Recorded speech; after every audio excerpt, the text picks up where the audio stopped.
Hi, my name is Gerhard Gschwandtner and welcome to Selling Power TV. Today we have the pleasure of meeting with Mark Lamson. He's the president of Aslan Training and Development.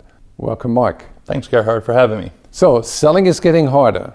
What has changed in the last 5 to 10 years and why? Well, for starters, information. Information is widely available on the internet and continuous streams of information coming to customers. So therefore, they're just better informed when they enter the sales process, and they depend much less on the sales rep for that information on their products, on the pricing, on how it works. Then what happens is access is even harder. Getting even to have a conversation with the decision maker is more difficult. And if I actually do gain that access, and I actually am moving on the process, the face-to-face meetings are happening less and less. It's over the phone, it's over the internet, and I'm losing all the benefit as a sales rep of that body language and sort of reading your emotional buy-in to the conversations. The big question is, what can salespeople do to mitigate those challenges? The first thing they have to do is embrace a new role. Their role is a trusted advisor, and a true trusted advisor earns a seat at the table with the customer to help them make the decision. The number one key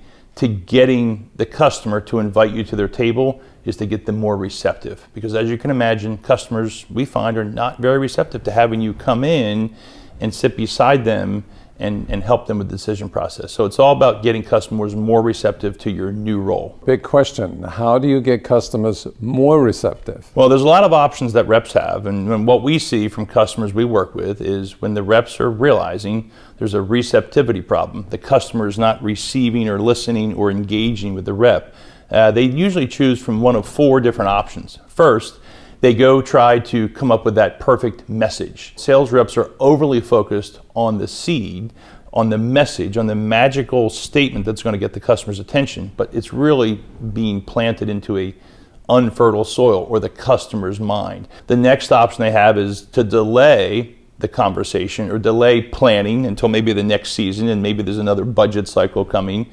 They'll abandon that altogether. They'll abandon that customer, that prospect. They'll literally move their fields and go plant somewhere else. But lastly, the really only good option is to shift their strategy, and it's no longer about selling. Only 16% of reps pick option number 4, and when they do, they don't really know how to do that. So what you're saying that salespeople need to stop selling.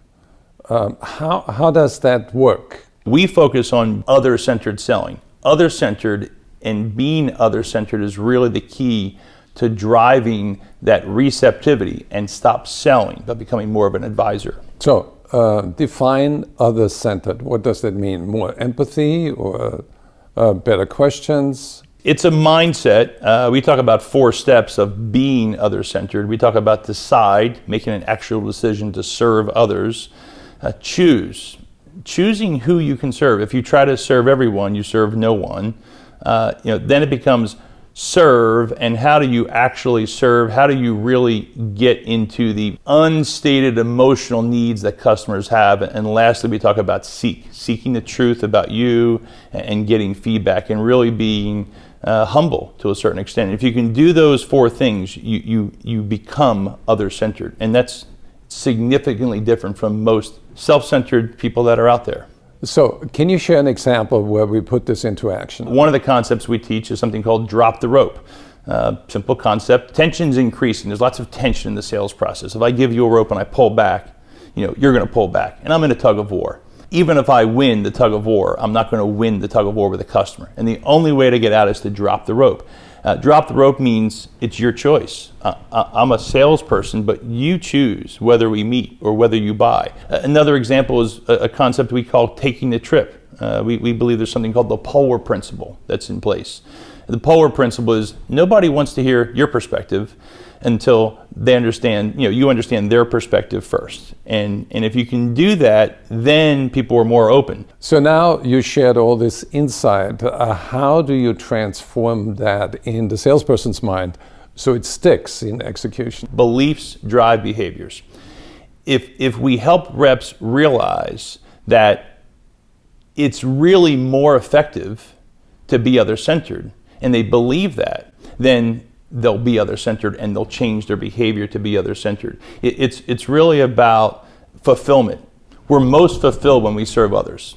And if we help people realize that, they change that way. And we talk purposefully in our training, in our materials, about how these apply, about how when I'm trying to teach my 11-year-old son who's resistant to my coaching playing basketball, that I need to drop the rope and say, you do not have to shoot that way or do that. And when I do those things, it's becoming other-centered. And customers, or our customers or sales reps, when they see that application in their own life, we get a letter every so often that says, this is how I applied it in my personal life. And if you can be other-centered with your spouse, with your family, then you're other-centered in the workplace, and it's just who you become versus what you do as a sales rep. Great message, great insights. For anybody who'd like to get more information, go to aslantraining.com.